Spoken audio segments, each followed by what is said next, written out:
बिस्मिल्लाहिर्रहमानिर्रहीम। अस्सलाम वालेकुम। आज 4 जून है और दिन है बुध का।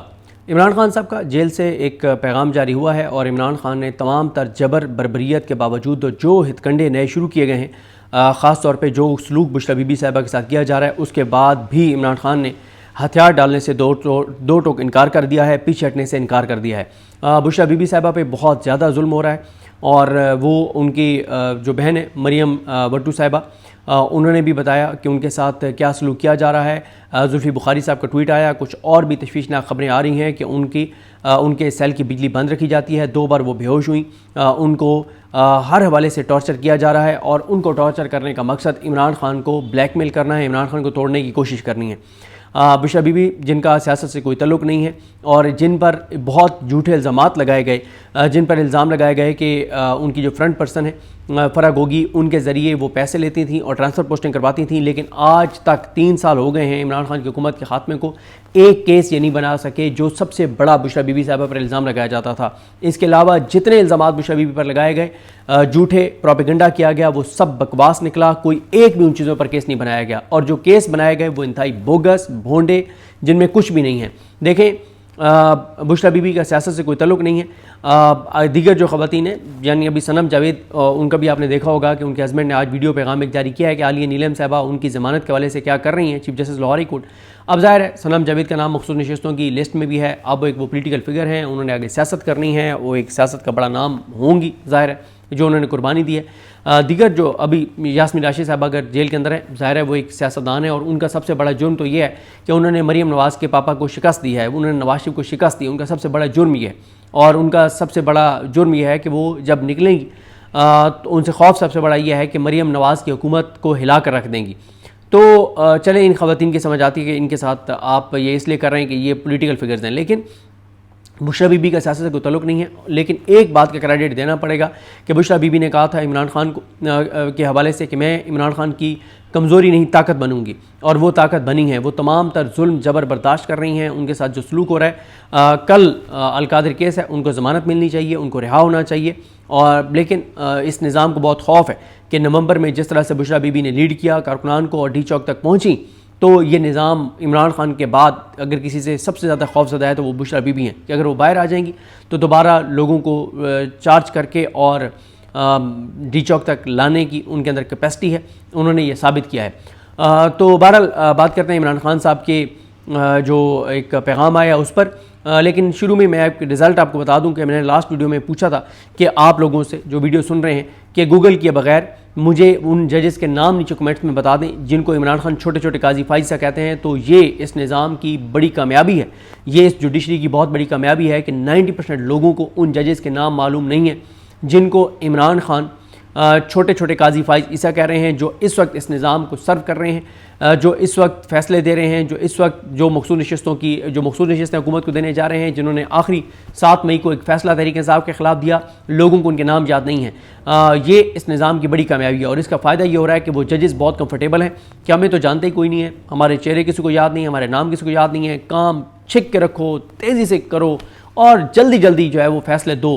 जो ये हैं 5 जजेस की जो पिटीशन है जो सुप्रीम कोर्ट में, उनके खिलाफ भी फैसला दो। मखसूस नशिस्तें भी नून लीग और पीपल्स पार्टी चोरों डाकू लुटेरों को दे दो और भी बाकी इमरान खान के खिलाफ फैसले दो, इमरान खान के केसेस ना लगाओ, क्योंकि अवाम को अब इन जजेस के नाम तक नहीं आते। और ये तहरीक इंसाफ की भी बहुत बड़ी नाकामी है कि उन जजेस के नाम नहीं आते। अच्छा, तहरीक इंसाफ की नाकामी की समझ आती है क्योंकि तहरीक इंसाफ की बागदौड़ इस वक्त जो वकला हैं उनके हाथ में, और वकला नहीं चाहते कि जुडिशरी में उनके जो है वो साख ख़राब हो, क्योंकि उन्होंने करोड़ों रुपए की फ़ीसें लेकर केसेस करने होते हैं, इसलिए वो इन जजेस के नाम तक नहीं लेते। तो अब आते हैं इमरान खान साहब ने जो शहबाज शरीफ को एक नया लक़ब दिया है और पूरा सोशल मीडिया को लेला हुआ पड़ा है, क्योंकि वैसे भी पता है आपको कि लेलों के दिन है, लोग मंडियों में मारे मारे फिर रहे हैं, लोगों को अच्छे लेले नहीं मिल रहे, सस्ते लेले नहीं मिल रहे। तो इमरान खान साहब क्या कहते हैं? इमरान खान कहते हैं कि इस मुल्क में जंगल का कानून नाफिज है, तहरीक इंसाफ पर तमाम कानूनी और आइनी रास्ते बंद कर दिए गए हैं, इसलिए मैं अब खुद बतौर पार्टी सरबराह जेल से एहतजाजी तहरीक सरबराही करूँगा। बाहर मेरी नुमाइंदगी उमर अयूब करेंगे, सलमान अकरम राजा हदायत पर अमल करवाएंगे। तहरीक का लाएमल चंद रोज़ में कौम के सामने पेश कर दिया जाएगा।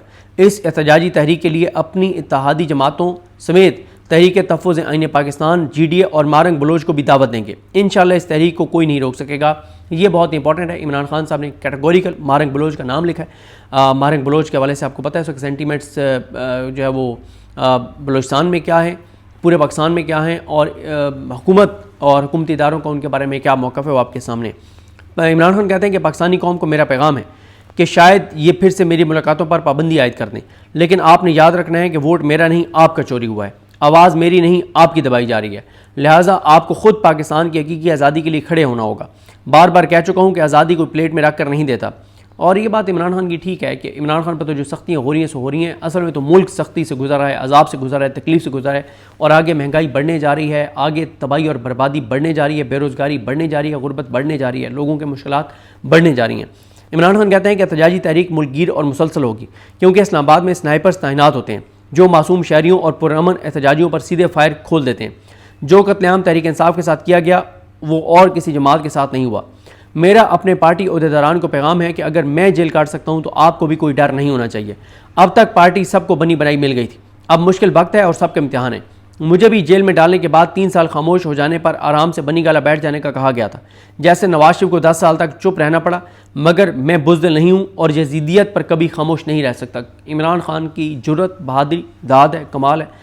मतलब इमरान खान नवाज शरीफ बनने को तैयार नहीं है, इमरान खान लेला बनने को तैयार नहीं है, इमरान खान अर्दली बनने को तैयार नहीं है। इमरान खान कहते हैं कि मैं जमहूरियत की बहाली के लिए आखिरी दम तक जदोजहद करूँगा। पाकिस्तानी अवाम ने असम्बली इंतखाबात में एक मरतबा फिर साबित किया कि जुल्म के ज़रिए उनका नज़रिया तब्दील नहीं किया जा सकता। अवाम का फैसला वही है जो 8 फरवरी को उन्होंने सुनाया था। इस इलेक्शन में भी बेशर्मी से धांधली करके अवामी मैंडेट को पैरों तले रौंदा गया। 8 फरवरी के इंतखाबात की चोरी में काजी फायजी साहब, सिकंदर सुल्तान राजा और जंगल का बादशाह पूरी तरह शामिल थे। उन्होंने उस वक्त तक इंतखाबात मुलतवी करवाए जब तक तहरीक इंसाफ को अपनी दानिश में क्रश नहीं कर दिया गया, लेकिन 8 फरवरी को अवाम खामोश इनकलाब ले आए। ये कल भी उन्होंने कहा था अलीमा खान साहबा ने कि जब तक उमर तबदयाल साहब रिटायर नहीं हो गए और उनके फैसले पर तो अमल दरामद भी नहीं हुआ और काजी फाइज से आ नहीं गया, तब तक इलेक्शन नहीं करवाए गए। जब ये लगा कि बेटी क्रश हो गई, ख़त्म हो गई, तब इलेक्शन करवाए गए। लेकिन पाकिस्तान के लोगों को दाद ने जो निकले और उन्होंने इनकलाब बर्पा कर दिया। इमरान खान कहते हैं कि 8 फरवरी एक बहुत बड़ा इनकलाब था। जिन्होंने 8 फरवरी का 2 मैंडेट चुरा लिया वो हमें ज़िमनी इंतखाबात कैसे जीतने देते, क्योंकि उनको यही डर है कि मैं जेल से बाहर ना आ जाऊँ। लेकिन हकीकत तो ये है कि नून लीग और पीपल्स पार्टी की हैसियत अब सियासी लाशों से बढ़कर कुछ नहीं है। इनको अपने असल ठिकाने लंदन वापस चले जाना चाहिए। तहरीक इंसाफ को क्रश करना लंदन प्लान का हिस्सा था जो नवाज शरीफ ने जंगल के बादशाह काजी फायजी साहब और सिकंदर सुल्तान राजा के साथ मिलकर बनाया था। लंदन प्लान के तहत ही 9 मई भी करवाया गया, जिसका मकसद PTI को तोड़ना और ख़त्म करना था। इसीलिए जिन्होंने प्रेस कॉन्फ्रेंस कर दी वो आज़ाद हैं, जबकि नज़रिए पर खड़े रहने वाले आज भी नाहक कैद में हैं। अगर 9 मई तहरीक इंसाफ की साजिश थी तो CCTV फुटेज से साबित हो जाता, लेकिन CCTV फुटेज चुराकर सबसे बड़ा जुर्म किया गया और फिर एकदम से 10,000 वर्कर्स को गिरफ्तार करना साबित करता है कि ये एक फॉल्स फ्लैग था जिसकी आड़ में PTI को क्रश किया गया। पाकिस्तान में अदलिया मुकम्मल तौर पर मफलूज है। काजी फायज ईसा और सिकंदर सुल्तान राजा के जाने का वक्त आया तो 26वीं तरमीम करके कई नए फायज ईसा पैदा कर दिए गए। सिकंदर सुल्तान राजा मुद्दत ख़त्म होने के बावजूद आज तक सिर्फ धांधली की सहूलतकारी के लिए बैठा हुआ है। इस मुल्क में इंसाफ नापैद हो चुका है। अब हमसे मखसूस नशस्तें भी 26वीं तरमीम वाली अदालतों के जरिए छीनने की कोशिश में हैं। अब PTI नाम नहीं ले रही कि ये मखसूस नशस्तें कौन से जज छीनेंगे। अमीनुद्दीन खान साहब हैं, मोहम्मद अली मज़हर साहब हैं, हसन नज़र रिजवी साहब हैं, मुसरत हिलाली हैं, शाहिद बिलाल हसन हैं, आमिर फारूक साहब हैं, अली बाकर नजफी साहब हैं। ये जजेस ये केस सुन रहे हैं, लेकिन तहरीक इंसाफ इन जजेस का नाम तक नहीं लेती। इमरान खान कहते हैं कि हम इस हुकूमत से क्या बात करें जो खुद 2 NROs की पैदावार है। इस हुकूमत में बैठी कठपुतलियों ने पहले मुशर्रफ और फिर बाजवा से NRO लिया और अपनी चोरियां माफ़ करवाई। शहबाज शरीफ लेले की तरह इस्टेब्लिशमेंट की रस्सी से लटका हुआ है, दूर जाता है तो उसे ऑक्सीजन की कमी महसूस होती है। ये हुक्मरान और 26वीं तरमीम वाले जज किसी को क्या ही इंसाफ दे सकते हैं। ये जो इमरान खान ने पहले अर्दली कहा था शहबाज शरीफ को, अर्दली आपको पता है कि फिर लोगों ने गूगल किया, उसकी मुख्तलिफ तारीफ़ें सामने आईं, तफसीलें सामने आई, तफसीलात सामने आईं कि अर्दली जो है वो एक फ़ौजी के साथ होता है जो उस फ़ौजी अफसर की वर्दी का ख्याल रखता है कि वो बेहतरीन इस्त्री हुई हो, उसके बूट मुकम्मल तौर पे साफ़ हों, पॉलिश हों, अच्छी तरह रगड़ के वो पॉलिश करे और जब उस फ़ौजी अफसर को ज़रूरत हो तो उसका ड्राइवर भी बन जाए, उसका नौकर भी बन जाए, चपरासी भी बन जाए, उसके मतलब उसकी कोई पाँव दबाने पड़े तो पाँव भी उसके दबाने लग जाए, उसके कंधे भी दबाने लग जाए। यानी हर वो काम जो फ़ौजी अफसर की ज़रूरत हो वो करने पर तैयार हो, उसे अर्दली कहा जाता है। और इमरान खान कहते हैं कि शहबाज शरीफ इस्टेब्लिशमेंट के जो है वो अर्दली हैं। इस वक्त जो इस्टेब्लिशमेंट को चाहिए होता है वही किरदार शहबाज शरीफ निभाने लग जाते हैं। अब इमरान खान ने उनको इस्टेब्लिशमेंट का लेला करार दिया कि लेले की तरह इस्टेब्लिशमेंट की रस्सी से बंधा हुआ है, तो अब पूरा सोशल मीडिया लेला लेला हुआ पड़ा है। इमरान खान कहते हैं कि दुनिया में कहाँ ऐसा होता है कि जो फ्रॉड करे वही अपील सुने। मेरे खिलाफ 4 झूठे फैसले करवाए गए जो इस्लामाबाद हाई कोर्ट आने पर उड़ गए। इसके बाद सरकारी जजेस का इंतजार किया गया और मेरी अपील तब लगाई गई जब सरकारी जज आ गए। मेरे तमाम इंसानी हकूक मुअत्तल हैं। मैं 2 साल से कैद में हूँ, जबकि मेरी अहलिया को 14 माह से कैद में रखा गया। अदलिया इंसानी हकूक का दिफा नहीं करती क्योंकि वो सब एक कर्नल से डरते हैं। मैं ये सब जुल्म सिर्फ कौम की खातिर बर्दाश्त कर रहा हूँ और किसी सूरत डील नहीं करूँगा। यहाँ पर बड़ी अहम बात की है सलमान राजा साहब ने कि इमरान खान अगर कौम की खातिर ये सारी चीज़ें बर्दाश्त कर रहे हैं तो फिर कौम की जिम्मेदारी है कि इमरान खान को बाहर लाने के लिए निकले।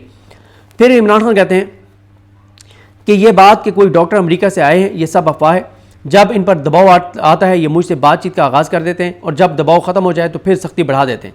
एक छोटे से सेल में रहते हुए इंसान क्या कर सकता है सिवाय किताबें पढ़ने के, मगर अडियाला जेल में तैनात कर्नल को मेरी किताबों से भी मसला है। मेरे एस्टैब्लिशमेंट को पैगाम है कि आपको तहरीक इंसाफ की ज़रूरत है, मुझे आपकी कोई ज़रूरत नहीं। असल ताकत उसी के पास होती है जिसके साथ अवाम हो। अवाम की असल नुमाइंदा जमात तहरीक इंसाफ ही है। तहरीक इंसाफ ही अवाम में फ़ौज का तासुर बहाल कर सकती है। 3 वजूहात की वजह से इस वक्त कौम को इत्तेहाद की शदीद ज़रूरत है। नंबर 1, मोदी इस वक्त ज़ख्मी है और पाकिस्तान पर एक मरतबा फिर हमलावर हो सकता है। भारत की मईशत हमसे काफ़ी मजबूत है और 700 अरब डॉलर के ज़खायर हैं। हमें भी मुआशी लिहाज से मजबूत होना होगा ताकि भारत का मुकाबला कर सकें। नंबर 2, KPK और बलूचिस्तान में आए रोज़ दहशतगर्दी के वाक़यात बढ़ रहे हैं जिसमें मासूम लोग शहीद हो रहे हैं। नंबर 3, मईशत मुकम्मल तौर पर तबाह है और सरमायादार और नौजवान मुसलसल बैरून मुल्क मुंतकिल हो रहे हैं। जिस मुल्क में इंसाफ ना हो वहाँ कोई सरमायाकारी नहीं आ सकती। सरमायाकारी के लिए कोई भी कुलिया आजमा लें, अवाम की मंशा की हुकूमत जब तक कायम नहीं होगी ये सब ख्वाब ही रहेगा। ये इमरान खान साहब का जेल से पैगाम है। सरेंडर करने से इनकार कर दिया है, पीछे हटने से इनकार कर दिया है, हथियार डालने से इनकार कर दिए हैं। कोई कंप्रोमाइज़ इमरान खान नहीं कर रहा, बड़ा क्लियर है। पहले दिन जो उसका मौक़िफ़ था आज भी वही मौक़िफ़ है। 2 साल की जेल उसके अज़म को कमज़ोर नहीं कर सकी। देखते चीज़ें कैसे आगे बढ़ती हैं। आज एक बड़ी यहाँ प्रेस कॉन्फ्रेंस भी है जो अली हमजा साहबा ने, शेख वकास करम साहब ने किया, उस पर अगली वीडियो में बात करेंगे। मुझे अपनी दुआ में याद रखें। अल्लाह करीम हम सबका हामी नासर। अल्लाह हाफ़िज़।